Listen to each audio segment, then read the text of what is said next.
Vamos lá, pessoal, vejam agora, vamos embora! Tá travando? Eita! Que engraçado. Boa noite, Kikin! Seja bem-vindo! Tá de boa agora? Opa, gratidão! Travou? Eita! Lasqueira. Boa noite, Ideia! Seja bem-vinda! Boa noite, Marcos! Sejam bem-vindos! Vão me dizendo aí se tá travando ou se tá desenvolvendo. Enquanto isso, ó, vamos curtir uma musiquinha. Se vocês puderem me dizer se tá travando ou não, eu agradeço. Tô por aqui, Márcia. Boa noite, namastê, Júlio. Melhorou aqui, opa, maravilha, que legal. Agora eu quero saber de vocês quem já conhece um pouco sobre agroecologia, quem já aplica ela no seu dia a dia, tá? Que eu quero estar inteirado. Ah, maravilha, Eric, gratidão aí. Boa noite, Márcia. Buenas noches. Oba, maravilha. Enquanto isso, ó, vamos curtindo uma musiquinha e vão me falando aí quem já conhece a agroecologia, se já aplicou, aplica. Quero conhecer um pouco mais a história aí de vocês. Opa, Nanã, com certeza, sempre bem-vindo. Legal. Uhul.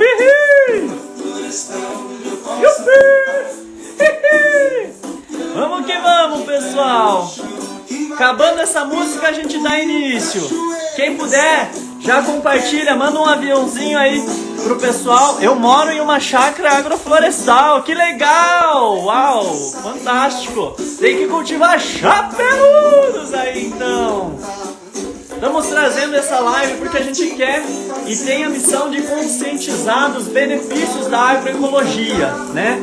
A Cultive Cogumelos, ela tem esse pilar também dentro da sua estrutura. E por isso a gente quer trazer esse conteúdo e mostrar que dá para integrar, aliar vários aspectos da agroecologia, da permacultura também, dentro do cultivo de cogumelos. Legal, Deia! Ihu! Tô começando minha agrofloresta! Opa! Boa! Então, quem não quer morar, né, numa casinha feita à mão? Uma agrofloresta onde possa plantar o que quiser, até mesmo as madeiras que vão cultivar nossos chapeludos! Que legal, ecopoeta! Muito bom! O planejamento é um dos pilares da agrofloresta, né? Num plantio estratégico a gente tem que pensar nisso. Isso mesmo, que legal. Opa, Pierre Ferreira.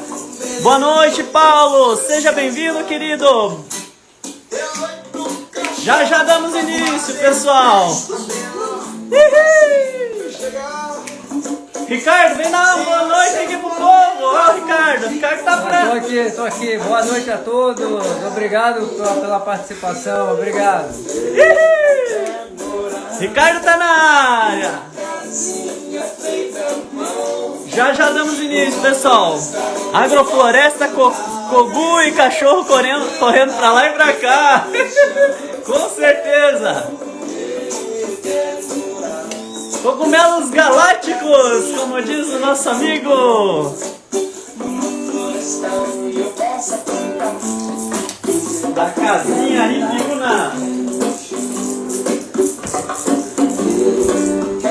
Manda abraço pra Barretos. Abraço, Barretos. Abraço, corações pra vocês. Amanhã chega as minhas toras. Boa, Paulo. Uhul. Vamos iniciar o cultivo dos chapelos. Então vamos que vamos, pessoal. Vou pausar aqui e a gente dá sequência no conteúdo que eu programei pra vocês hoje. Beleza? Chapeludos! Aê, Ricardo! O povo saudou você aqui, Ricardo. Ricardo é o nosso sócio eficiente, o selo Ricardo de qualidade. Boa noite, Anderson Marques, seja bem-vindo, querido. Boa noite, Marcel. Bom, pessoal, eu vou só desativar um pouco aqui pra gente dar sequência, tá, no conteúdo. Aí assim que eu terminar o que eu programei hoje, tá? Lembrando que vão ser 4 séries de lives, tá? Vai ser toda quinta-feira, nesse mesmo horário, tá? Sobre agroecologia e o cultivo de cogumelo em toras, tá? A gente vai trazer vários conceitos, vários benefícios e como você começar a aplicar isso na tua realidade, no teu dia a dia, né? Muitas vezes a gente mora ainda na cidade, mas tem o sonho de fazer uma transição, então eu vou buscar estar trazendo esse conteúdo e como a gente pode trabalhar com os pilares da agroecologia para que isso aconteça, porque a agroecologia ela é fantástica, ela não é simplesmente plantar no modelo orgânico, ecológico, ela envolve vários pilares, mas dentro disso eu vou falar nessa série de lives, tá? E também como integrar o cultivo de chapeludos. Cris, e se regarmos uma vez ao dia, afeta a produção em quantidade ou em qualidade ou só em quantidade? Você está falando com relação às toras, a gente tem que manter a umidade para manter a conservação das toras, tá? Pessoal, eu vou dar início no conteúdo, depois eu abro um período para a gente tirar dúvidas, beleza? Se vocês tiverem dúvida também sobre os chapeludos, a gente abre aqui, tá? Eu só vou desativar um pouquinho para a gente dar a sequência e aí a gente já retoma e conversa com vocês. Opa, vamos lá. Desativar comentários. Beleza. Então vamos que vamos, pessoal. Bom, por que a gente abrangir esse tema, né? Agroecologia e cultivo de cogumelos. Bom, a gente primeiramente precisa entender, né, a realidade que estamos vivendo hoje. Hoje em dia, nós estamos vivendo meio que num colapso de um sistema que abusa muitas vezes da nossa terra, da nossa, né, eu gosto de dizer a nossa Pachamama, a nossa mãe terra, né? E se a gente quer deixar uma outra possibilidade para as futuras gerações, nós temos que nos conscientizar e conscientizar essas futuras gerações, tá? E dentro disso, a gente, né, tem algumas fontes que já estão bem sólidas e com vários conceitos, que no caso aqui, a agroecologia, como eu falei, a permacultura, que ao meu ver elas casam perfeitamente, né? E podem ser unidas para um boom maior, né? Mas elas têm pilares que se casam, principalmente os pilares da sustentabilidade, né? Da economia.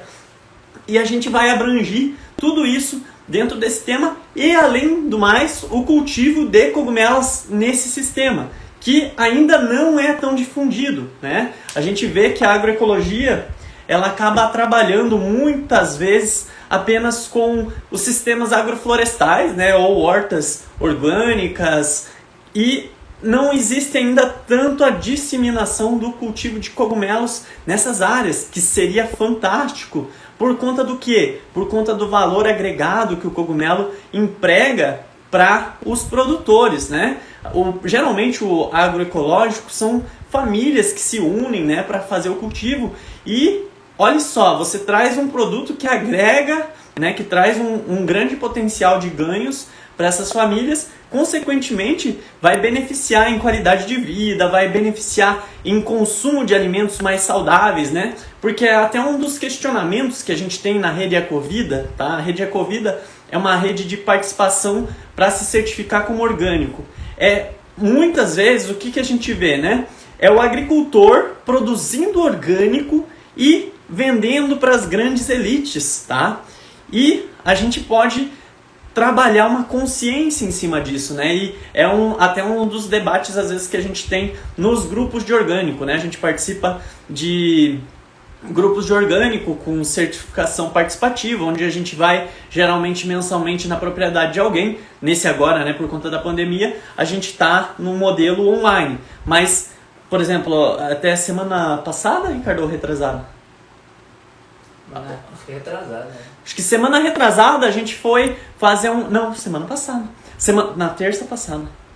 No dia 3, né? Foi dia 3. Dia 3 a gente foi fazer um olhar externo, tá? Numa propriedade que queria certificação para cogumelos, tá? São os primeiros certificados como Cogumelo Paris e Cogumelo Porto Belo na Rede Ecovida. Então isso é incrível, né?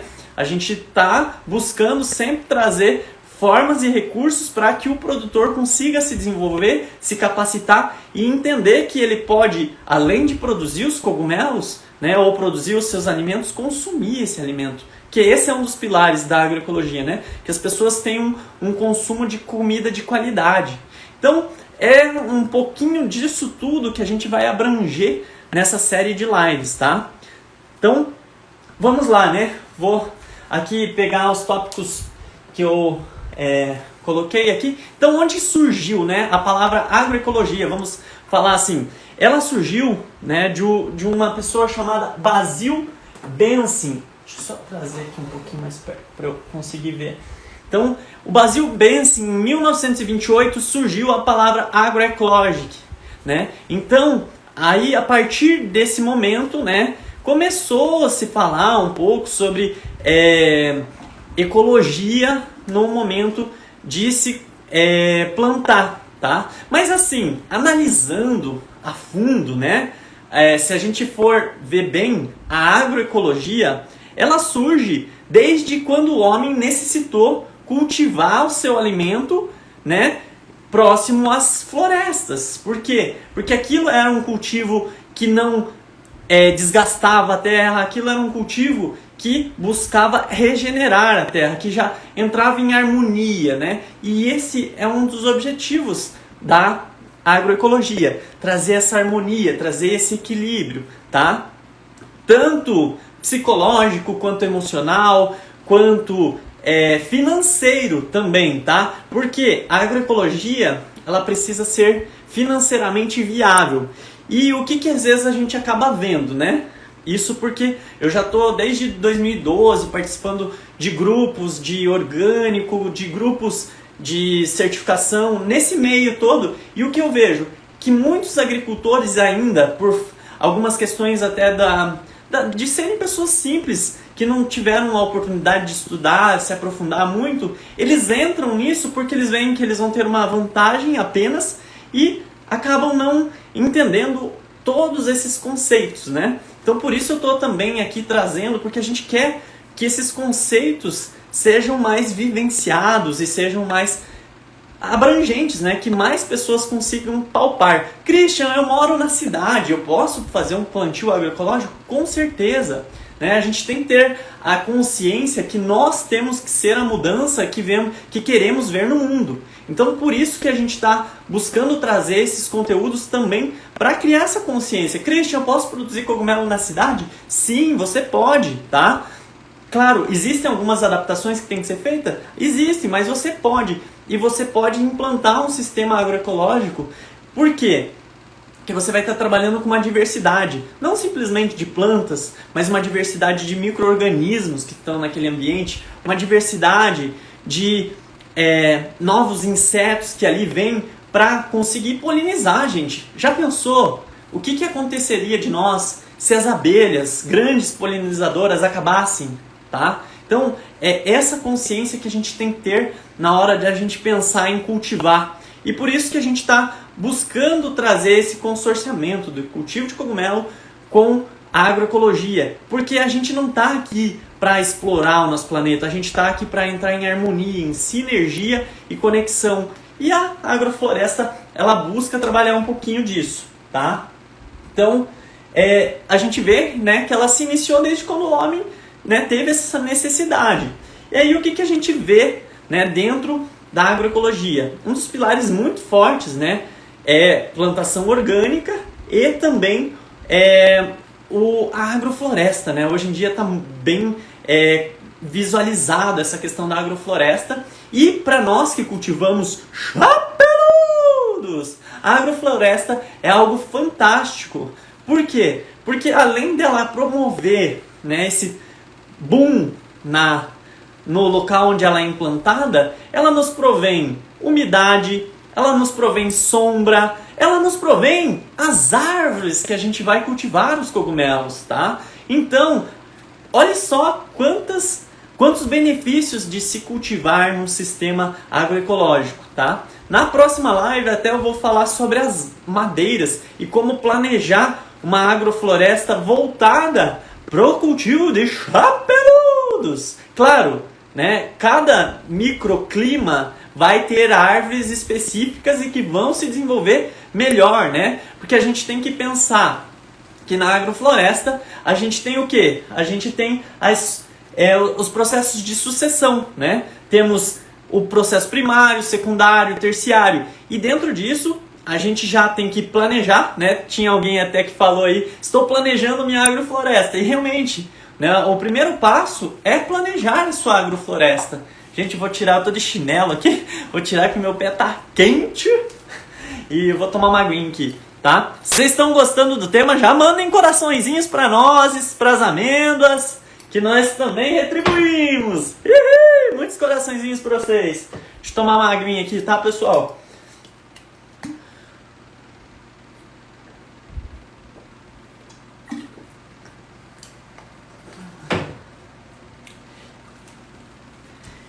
Então tá, vamos lá, pessoal. Então assim, ó, a gente pode pensar, né, nesse sistema agroecológico, né, que ele tem todo um processo de sucessão, tá? Vamos dizer assim, numa floresta, o que que acontece? Caiu uma árvore, ela abre uma clareira. Ali ela gera um boom energético, onde ela possibilita muitas outras árvores virem. E olha só que incrível, a hora que aquela árvore cai, ela também vai acontecer o quê? Vai surgir fungos, cogumelos, chapeludos, que vão fazer o processo ajudar no processo da decomposição daquela árvore, né? E outros fungos também vão vir se alimentar daqueles fungos. Olha que processo incrível, né? Isso numa floresta natural, tá? Estou falando de uma floresta que não foi implantada uma SAF. Já numa SAF, a gente faz esse trabalho, a gente poda, a gente joga matéria verde no solo, fazendo com que todo esse microclima, né, esse processo de imitar a floresta aconteça ali. Consequentemente, a gente está trazendo muitos micro-organismos, muitos fungos que auxiliam, né, algumas plantas, tá? Tem fungos que vão fazer um processo de... Peraí, me fugiu o nome da palavra aqui. Ai, como que é aquela palavra? Tá, já vem aqui. Eles vão se acoplar junto com a planta e um vai beneficiar o outro. Simbiose. O Ricardo me ajudou aqui. Eles são fungos simbióticos, onde um ajuda o outro, né? O fungo absorve carboidratos da planta e a planta absorve nutrientes que não conseguiria simplesmente no solo desse fungo. Olha que troca incrível. Isso tudo dentro desse micro-organismo enorme que a gente criou, que é uma agrofloresta, tá? E o que a gente está criando? A gente está criando um local onde vai ser propício para a gente cultivar cogumelos, os nossos chapeludos, tá? Então, a gente já tem que ir pensando, né, nesse planejamento. Como eu falei, na próxima live eu vou até abordar um pouco mais sobre isso, tá? E quais são os benefícios, então, Christian, de eu criar um plantio agroecológico? Bom, você vai trabalhar de forma sustentável, você vai trabalhar em locais mais sombreados, tá? Porque é essa uma das grandes diferenças para o sistema de monocultura. Você vê sombra, geralmente, em monocultura, a não ser que sejam monocultura de árvores, por exemplo, só mangueira, só macieira, mas ainda assim não é algo tão benéfico quanto o sistema agroecológico, tá? Porque a gente já viu, né? Traz toda essa biodiversidade, porque alguns insetos só vêm por conta de determinada planta que tem ali. Agora, se só tem mangueira, se só tem, sei lá, soja, acaba-se havendo um desgaste do solo, tá legal? Então, outro pilar bem importante dentro da agroecologia também que a gente pode ver é o que? A sustentabilidade, tá?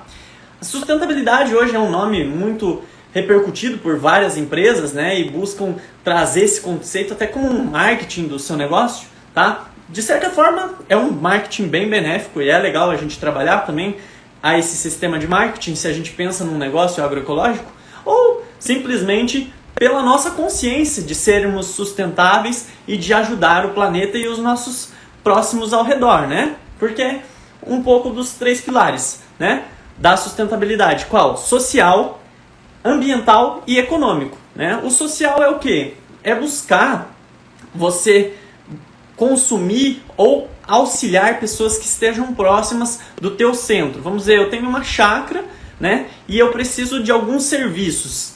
Eu vou buscar estar nessa rede que a gente vai criando próximo ao nosso local, ou rede de pessoas que participam de redes participativas de certificação orgânica, que é muito o que a gente faz. A gente busca um auxiliar o outro, um trazer conhecimento para o outro, às vezes até prestar algum serviço, fazer uma troca de compras, tá? E isso é tudo pilares do sistema agroecológico. Então a gente trabalha esse social, a gente trabalha essa conscientização de agricultores que não têm acesso à informação ainda hoje. Pense você, um agricultor que está lá no meio do mato, e a gente vai, às vezes a gente entra no meio do mato assim, não consegue nem sinal para um celular. Você acha que ele tem esse acesso que a gente tem aqui? Ó, hoje em dia, graças a Deus, a gente tem o Instagram, Google, YouTube para se informar, para se capacitar. Hoje está muito aberto a informação, mas esses agricultores ainda não têm. Então o que a gente busca conscientizar? Vamos criando essas redes, né? Até a própria permacultura também trabalha isso. Trabalhar com multirões, porque, vamos dizer, na permacultura tem muito pilar da bioconstrução. Quero bioconstruir aqui, quero fazer uma casa ecológica, né, que tenha captação de água da chuva, que eu use o sistema de adobe, Curdwood, algum desses sistemas taipa de pilão que a permacultura trabalha. Que não é só da permacultura, isso é milenar, gente. Isso desde que o homem é homem existe. Mas claro que algumas ciências vieram e fizeram um pocket ali, compactaram e fizeram, sigam esses pilares que vocês seguem a permacultura, sigam esses pilares que você segue a agroecologia. Claro, ainda existem alguns pontos, ao meu ver, utópicos, né? Que ainda hoje não é conseguido fazer esse processo de renda igualitária a todos, né? E isso acaba até sendo um pouco polêmico. Mas a gente busca, de forma consciente, buscar agregar a todos que se façam parte desse ciclo, tá? E por isso a gente vê que o cogumelo é um grande potencial para que mais agricultores que estão ali, às vezes, só com a sua alface, só com o seu tomate, não tendo um bom retorno financeiro, comecem a se beneficiar por conta desses conhecimentos e por conta dessa rede. Porque o agricultor ele só consegue vender alface e tal, porque ele não conhece os benefícios do cogumelo, ele ainda não sabe que o cogumelo vem aumentando o seu consumo e que tem um valor agregado. A partir do momento que a gente põe isso para ele, ele começa, uau, que legal, posso ter novas perspectivas, comprar às vezes alguns maquinários que facilitem o trabalho dele na roça, né? Então a gente busca trazer isso, porque sim, é possível viver do cultivo agroecológico, é possível viver do cultivo de cogumelos, é possível eu pensar numa transição, né? Se eu moro numa cidade e quero ir morar no campo, no sistema agroecológico. Então, a gente busca trazer isso e os pilares da sustentabilidade, né? Eles buscam muito isso, né? Que seja economicamente viável, que seja aplicável, né? Infelizmente, muita gente, principalmente no início que eu entrei na Rede Ecovida, eu participava de um grupo onde as pessoas eram pouquíssimas, cultivavam e muitas, na verdade, simplesmente gostavam dessa parte mais filosófica. No processo inicial, para mim, era meio maçante, né? Porque eu gostava de ver o negócio acontecer, pôr a mão na massa, vamos plantar, vamos, né? E aí era uma... Então, assim, um dos pilares que eu vejo que as pessoas precisam ter é a ação, né? A gente precisa agir para que as coisas aconteçam. E uma frase que eu gosto muito é: feito é melhor que perfeito. Você vai fazendo e depois vai melhorando, né? Eu, quando comecei, eu fui fazendo meus primeiros cultivos de cogumelo, não conhecia muito o processo, fui melhorando, fui indo e fazendo curso aqui, fazendo curso ali, e isso foi me desenvolvendo, foi me capacitando, tá? Não tinha a melhor infraestrutura de estufa, cria alguma adaptação. Aí que é muito legal, que eu gosto também nos pilares da permacultura, crie recursos com o que você tem próximo, tá? Se você tem terra, você cria a tua casa com a terra. Se você tem bambu, você utiliza o bambu, tá? Aí você começa a ser mais versátil, você começa a ter um pouco mais autonomia e conseguir ser do mundo sem estar no mundo, né? Na verdade, perdão, estar no mundo sem ser do mundo. Eu inverti aqui. Então, por quê? Porque a gente consegue ter uma autonomia. Claro, a gente não se desliga do sistema capitalista e ele, é claro, hoje em dia, ao meu ver, é um dos melhores formatos para que a gente consiga fazer a troca monetária, tá? E assim, se a gente conseguir adequar essas nossas ideologias de vida a esse sistema e, claro, buscar beneficiar mais pessoas, é incrível. A gente pode sim, não precisamos viver num mundo, num comunismo, num socialismo. A gente pode sim fazer adaptações e viver a nossa realidade. E eu tô falando isso por própria experiência minha. Que no início eu achava, vamos viver de troca, não sei o quê. Aí eu comecei a observar, nossa, mas isso não se aplica.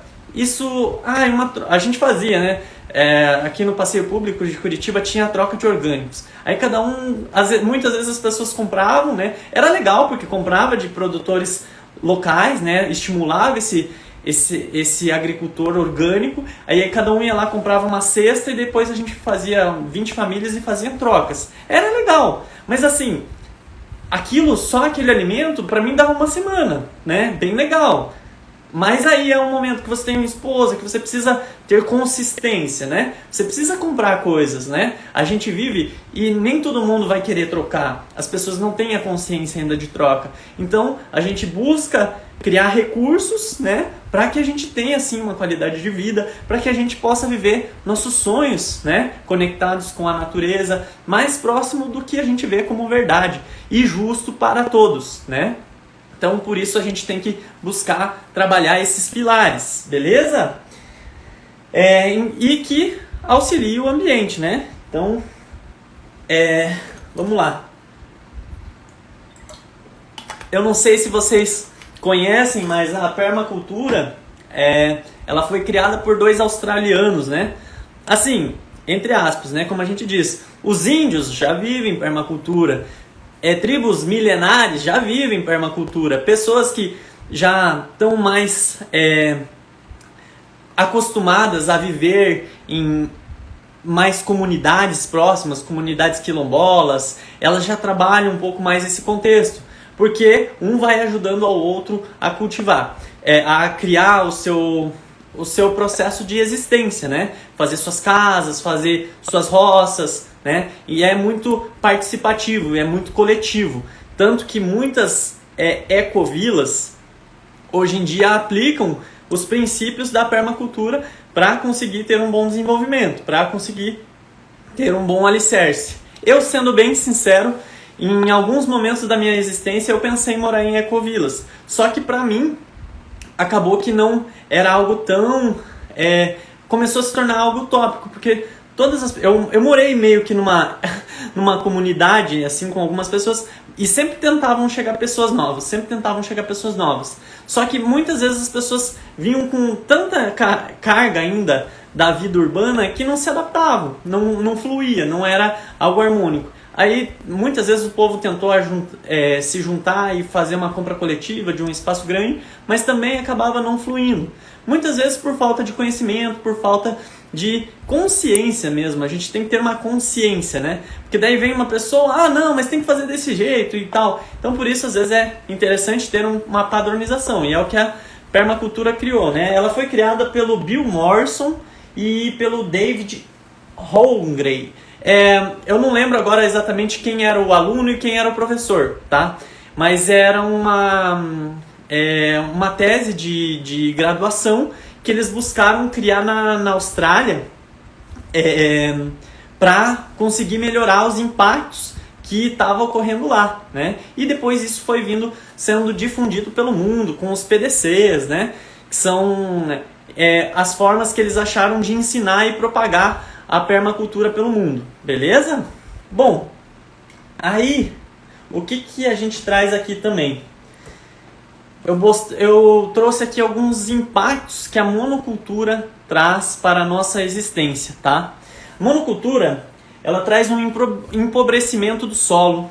Ela também traz a retirada da cobertura vegetal, que protege o solo para que não haja processos de perca de nutrientes, para que não haja erosões. E as pessoas, elas simplesmente querem extrair da terra sem pensar em o que vai acontecer depois, né? O ser humano, muitas vezes, ele acaba agindo dessa forma e, consequentemente, impactando a vida de muitos ao seu redor, né? A monocultura é um bombardeio de venenos, um bombardeio de insumos para buscar trazer nutriente para aquele solo, porque senão ela não vai conseguir produzir ali, porque aquele solo ele só extrai, ele não tem uma reposição muito diferente do sistema agroecológico, tá? E ele provoca esse desequilíbrio ecológico. Por isso, daí eles ficam criando transgenia para buscar formas de conseguir sustentar a planta, de fazer uma planta mais forte, que resista a determinados insetos. Por quê? Porque você fez um desequilíbrio, né? Aí você tirou todos os micro-organismos que ali existiam e às vezes o que acontece? Acaba surgindo muitos de um único e os predadores desse um único sumiram porque você tirou, né, aquela diversidade. Então, por isso a gente vê que a gente precisa ser consciente também no cultivo de cogumelos, tá? A gente não pode ser que seu foco principal seja o cultivo de cogumelos, mas você precisa pensar nessa questão da diversidade e na sua autonomia de ter madeiras para esse cultivo. E pode ser implantado um sistema agroflorestal para que isso se desenvolva. Tá legal? Bom, e aí também vemos a problemática da carne. Eu sei que pode ser que tenham pessoas que são adeptas a consumo de carne e tá tudo bem, né? Eu acho que cada um sabe e tem o livre-arbítrio para fazer as suas escolhas, mas que a gente busque ter um pouco mais de consciência no que a gente está colocando no nosso prato. Porque isso também faz parte da consciência agroecológica, também faz parte do que a gente vai deixar para o nosso futuro, tá? Bom, ela provoca desmatamento, né? Porque para se criar os pastos, né? A não ser que tem alguns formatos agroecológicos de produção de animais, tá? Mas assim, geralmente quando a gente se pensa em carne, né, nesse sistema, é pasto e é derrubar tudo e é criar compactação do solo, onde é um solo pobre. E o que mais? Esses animais, eles estão criando muitos gases que impactam no efeito estufa, consequentemente, né, afetando nossas questões climáticas. Olha só, ano passado nós tivemos uma seca severa aqui na região sul, né? Nós estamos aqui no Paraná, onde hoje em dia a gente tem rodízio de água, uma coisa que há 1 ano e meio atrás não existia, nunca passei por isso. E agora a gente está passando, a gente está tendo que reaprender a viver por conta de alguns impactos que o ser humano vem criando há anos, né? Muito provavelmente desde lá em 1950, na Revolução Industrial, onde também aconteceu o processo dessa Revolução Verde, né? Que veio aí para trazer alimento em abundância, mas é possível cultivar alimentos em abundância também no sistema agroecológico que não impacte tanto, né? Só que a gente precisa trazer a consciência para as pessoas que dá sim também para ganhar dinheiro, né? Porque o que as pessoas vão? Eu vou para monocultura porque aqui eu planto tanto disso e eu boto tanto de calcário e tanto desse insumo aqui e eu vou ter X%. E eu não quero ter percas. E já no agroecológico você tem que ter a consciência, eu posso ter, pode ser que eu tenha alguma perca ali de 20, 30% da minha produção por eu não usar defensivos ou usar veneno, né? E sim usar alguns defensivos mais naturais, como tagetes, como algumas cebolas, arrudas, para espantar alguns insetos. E já no sistema, não, vamos tacar veneno, e o veneno ele tem um custo, mas tudo bem, a gente põe no produto e manda ver, né? E só suga da terra. Então, isso é uma consciência que a gente tem que estar trazendo também para a gente pensar no cultivo de cogumelos, tá? Para que a gente não seja mais um, né, nesse sistema que só simplesmente quer ganhar dinheiro e extrair sem devolver para a nossa querida terra, que é quem nos dá vida, quem nos dá água, quem nos dá calor, né? Terra, fogo e ar, né? Para que a gente possa estar vivendo aqui. Sei que isso também acaba sendo um dos pilares da permacultura, né? A conexão espiritual, tá? As buscas espirituais muitas vezes nos fazem se conectar mais com a Terra. Consequentemente, a gente vai buscar ver que ela também é um ser vivo e que a gente precisa tratar ela com carinho. Hoje em dia, muitas vezes, a gente acaba sendo um câncer para a Terra, né? Porque a gente só suga e nunca consegue retribuir. A gente não vive em simbiose com a Terra, né? A gente vive num processo onde a gente só simplesmente extrai, né? A gente é como se fosse como que é aquele lá que só suga? É um parasita. Um parasita. Nós somos uns parasitas na Terra. Somos parasitas. E acabamos só sugando, né? Não temos a duplicidade, né? Onde retribui o que o outro dá e consequentemente. E isso são nas nossas relações humanas, né? Por isso que também a gente fala, né? E a gente tem uma parceria muito grande até. Eu tenho muitas parcerias com alunos que já fizeram o curso de cogumelos comigo, onde a gente vai junto fazer inoculação, onde a gente busca opa, minha produção tá meio fraca agora e eu preciso atender tal cliente. Você vai lá e auxilia ele dessa forma. Eu moro aqui perto onde está teu cliente, posso entregar? Claro! Então a gente vai fazendo esse processo de um auxiliar o outro para que a gente busque trabalhar esses pilares, tá? Né? Aí o negócio aumenta, aí o negócio expande e aí a gente muda a nossa consciência, tá legal? Então, vamos lá, pessoal. Vou abrir para vocês tirarem dúvidas, caso tenham, tá? E vamos trocar ideias. Quero saber o que vocês acharam do que a gente trouxe. Na semana que vem eu vou estar trabalhando em cima desse tema aqui, ó. Sistema agroecológico voltado para cogumelos, tá? Daí a gente vai falar mais no sistema agroecológico impactando o cultivo de chapeludos. Beleza? Se vocês gostaram, já mandem coraçõezinhos aí para nós que eu quero saber, tá? E podem mandando as suas perguntas aí que vai ser um prazer respondê-los. Se vocês quiserem saber também sobre o cultivo de cogumelos ou sobre como que é esse processo de agroecologia, ficou com alguma dúvida no que eu falei, tá? Fiquem à vontade aí que agora eu vou responder vocês.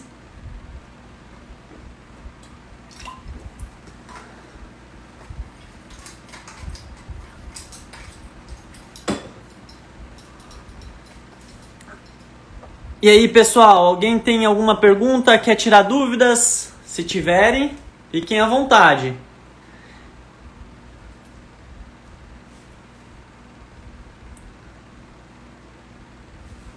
Vamos ver aqui.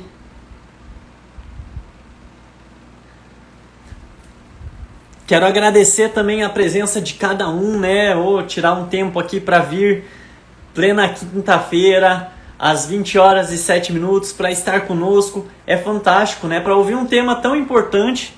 Ecopoeta, gostei demais. Semana que vem estarei aqui de novo. Gratidão, Ecopoeta. O cultivo de shiitake em bloco não é mais rápido? JR Macker, olha, o cultivo de shiitake em bloco ele é mais rápido, porém você tem vários processos que você tem que fazer e uma infraestrutura muito maior que o shiitake em toras, tá? Ele é mais rápido sim, só que você precisa de um ambiente climatizado, tá? Ele tem um maior risco de contaminantes do que o shiitake em toras também. Então assim, tem prós e contras de todos os tipos de atividade, né? Vamos dizer, eu quero cultivar em blocos, você pode cultivar. Só, claro, pensando em sistema agroecológico, o bloco em si ele tem um pouco de impacto maior do que o em toras. Porque você precisa, cada bloco que você precisa de um pacotinho. Aquele pacotinho vai virar um lixo, né? Claro, a gente pode buscar formas de reduzir esse impacto com esses pacotinhos, criar um sistema, né, que você comece a gerar as suas decomposições para isso, né, fazer um processo de compostagem e, consequentemente, isso vai, de repente, criar energia para algo. Então, você pode ir analisando alguns processos que você pode fazer para reduzir esse impacto do teu cultivo em pacote, tá? Mas no sistema agroecológico, o formato mais, assim, sustentável, menos impactante para o planeta seria o cultivo em toras, tá? cultivar na Caatinga não rola, né? Olha, Brito, sendo bem sincero, vai ser meio complexo, porque não tem muitas condições, a não ser que fosse num ambiente climatizado, né? Fazer em barracões, porque vocês não têm muita possibilidade de sombra, né? Ou criar algum sistema de sombra com irrigação diariamente ali, às vezes de 30 em 30 minutos, para conseguir reduzir a temperatura no local e manter a umidade ali no ambiente para incubação, tá? Dizer que 100% não daria, eu estaria mentindo. Você pode fazer adaptações, só que são adaptações mais severas e você teria que calcular os custos que você teria para ver a vantagem de cultivar. Eu acredito que teria sim vantagens, mas claro, você tem que ver se isso é viável numa escala grande, né?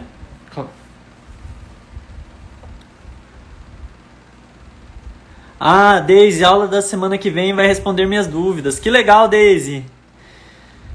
Estou adorando a explicação. Legal, Zug, Maria Luísa. Dentro da floresta tem como plantar frutas? Sim, Idalina. É até o que eu vou falar semana que vem. Porque dentro das árvores que você pode utilizar, tem o abacateiro e a mangueira, né? Claro, vai depender da região que você está, tá? Mas tem sistemas agroflorestais voltados para frutíferas, tá?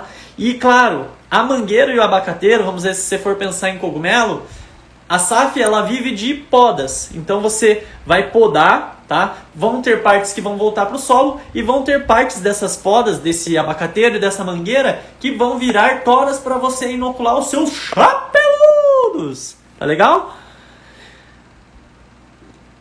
É muito bom, esclarecedor, tirou mais algumas dúvidas, sou grato, muito obrigado. Opa, eu que agradeço. Por que não pode ser a tora do eucalipto cheiroso? Por quê? Por conta do cheiro, ele tem também uma quantidade de resina, fazendo assim com que o micélio não se desenvolva na tora, tá? Então o eucalipto citriodora, tá? Ele não é um dos recomendados, tá bom? A região metropolitana de Curitiba é propício para a produção de cogumelos devido ao clima variável? Luiz, nós estamos na região metropolitana de Curitiba. É propício sim, tá? Eu comecei o meu cultivo em 4 Barras e agora estamos em Piraquara. Os chapeludos, valeu, valeu Rafael.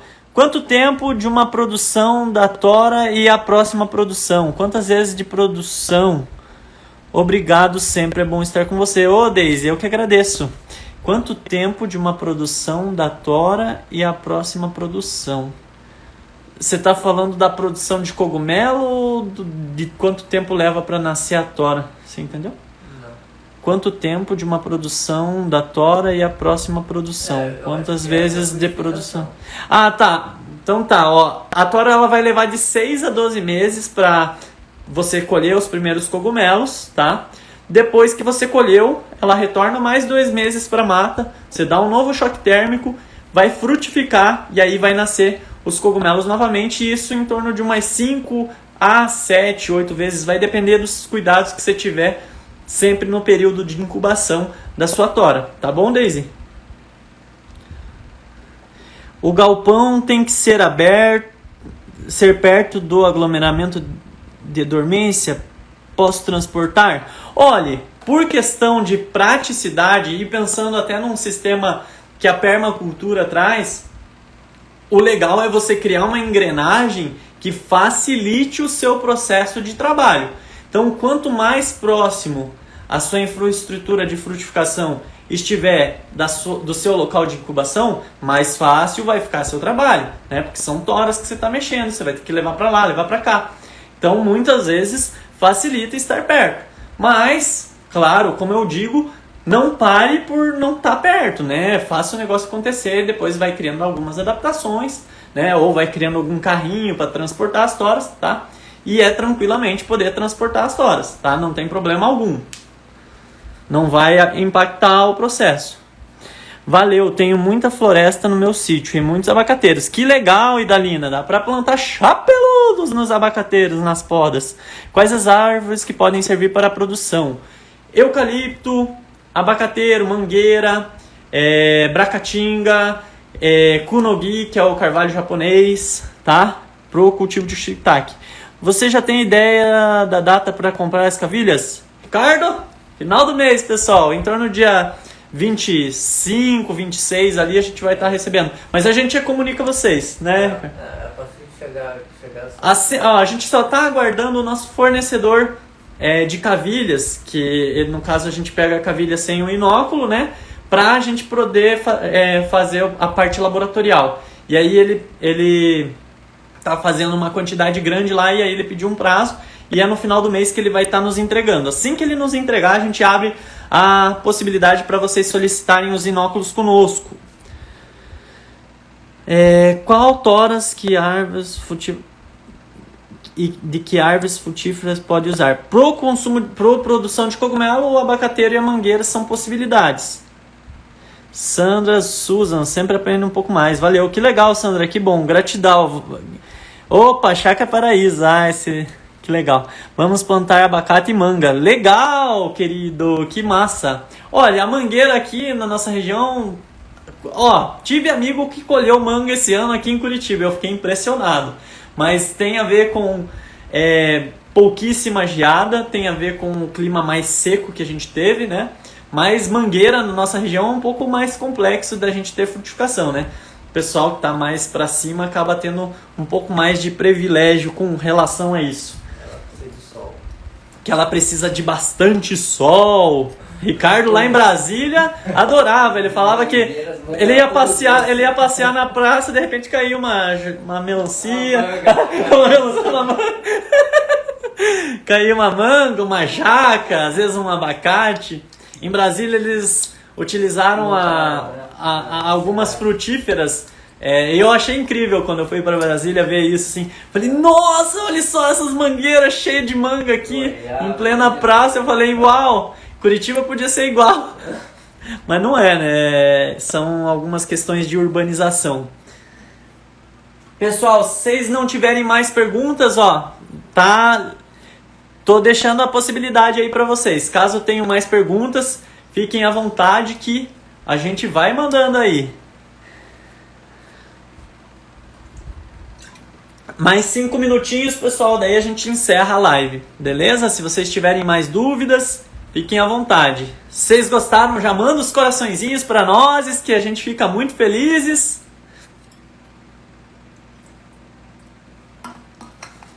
Nós na Cultive Cogumelo, o nosso ideal é fazer uma agrofloresta, né, com eucalipto e com nogui, assim, como fonte de toras para a gente cultivar os chapeludos, tá? E, claro, quando a gente for fazer em substrato também, o eucalipto da agrofloresta vai ser triturado, né? E aí a gente vai fazer o sistema de substrato também. Muito em breve a gente mostra isso para você.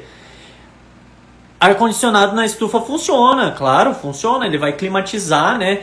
Vai depender do tamanho da tua estufa para você ver também o tamanho do ar-condicionado que você precisa, né? Estufas grandes vão precisar de ar-condicionados bem potentes para conseguir ter um bom desenvolvimento. Mas o ar-condicionado funciona e você também teria que ter um sistema de umidificação, tá? Para conseguir equilibrar a umidade do ambiente de forma ideal. O cerrado aqui de Minas tem se extinguido para o pasto. Os pecuários tentam simular os gramados aí do sul. É um pouco triste, né? O ser humano acaba... Cadê as cavilhas, Diego?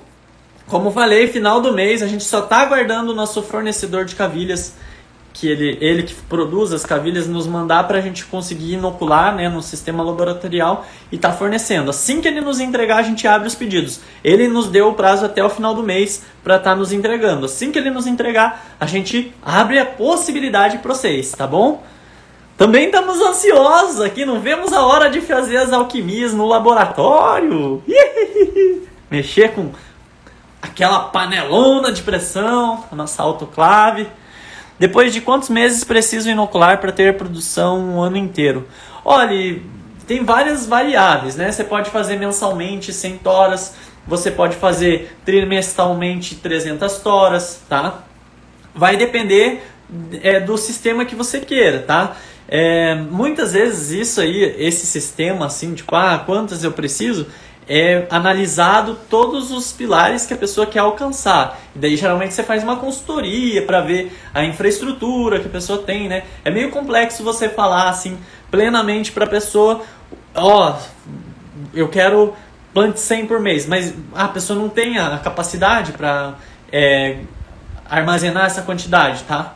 Mas 100 por mês é interessante. Por exemplo, nós estamos no processo de 300 por mês, né? Mas isso é a realidade que a gente está aqui agora. Quando eu iniciei, eu fazia geralmente a cada estação, tá? Eu inoculava 300 a cada estação, 200, 300, dependia de como estava o cascalho naquela época, tá? Mas agora a gente está nesse processo de fazer 300 por mês. Mas dá para ir fazendo, escalonando e vendo o melhor formato para que se adeque para cada um, né? Eu fui fazendo por conta própria, né? Aonde se consegue as mudas de Konogi? Olha, eu sei que em São Paulo tem bastante, tá? Se eu não me engano, a Fazenda Guirra eles vendem mudas, tá? Dá para dar uma olhadinha lá.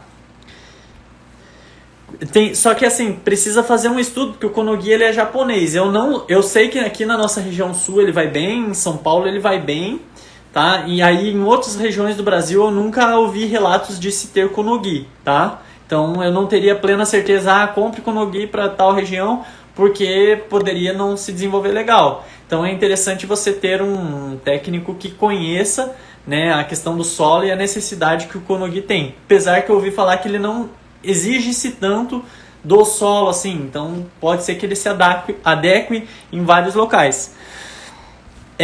Qual o tamanho de um local, lote ou terra seria necessário para produzir chapeludos de forma rentável? Olha, quer ver? Com 2.000 metros quadrados, com 1.000 metros quadrados, né, Ricardo? Porque vamos dizer 150 mais uns 100 de estufa. 150 para incubação. Tem uns 200 metros. Uns 200 metros quadrados você consegue de forma rentável bem tranquila, tá? Claro, pensando nesses 200 metros pro sistema de produção, né? Um local onde seja sombreado, né? Vamos dizer 100 metros quadrados sombreados e mais um local para sala de frutificação. Tá bom, Luiz? Qual a melhor espécie para começar a cultivar? Até só consegui cultivar shimeji em mini estufa, mas quando aumentei o tamanho não consegui produzir. JR Mendes. Então, por isso que eu acho muito legal o cultivo em toras, porque ele não tem essas exigências tão severas de climatização, né? Porque cada pleurotus, né, no caso provavelmente shimeji, aí não sei se foi o branco, muitas vezes a pessoa inicia pelo branco, né, o shimeji branco. O que acontece? Cada shimeji ele tem um microclima que ele precisa, né? O que acontece? Se você não conseguir estabilizar esse microclima ali, essa temperatura e umidade, consequentemente vai impactar no teu substrato, fazendo assim com que provavelmente o teu substrato fique ressecado e a corrida micelial não aconteça de forma efetiva e muitas vezes até mesmo você vai ter contaminantes, tá? Então por isso o cultivo em toras, para quem quer iniciar e aprender a se desenvolver, né, é bem interessante. O meu primeira forma de cultivar foi em substrato em casa, pequeno, mini, como você falou.